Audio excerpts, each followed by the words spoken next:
रोज रोज कहलाए पापा धिया बाड़ी जलावा रे धिया बाड़ी जला। अरे शंख पनिया ढारते पापा कहे फाटेला हो करे जावा कहे फाटेला हो करे जा।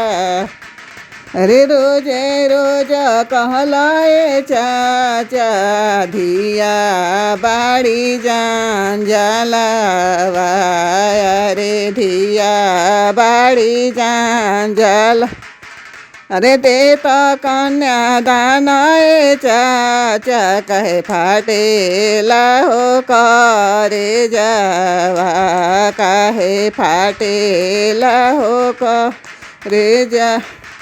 अरे रोज रोज कहलाए भैया बहिनी बाड़ी जलावा बहिनी बाड़ी अरे शंख पनिया ढारते भैया कहे फाटेला हो करे जावा कहे फाटेला हो अरे लाउआ छिटताए भैया कहे फाटेला हो करे जावा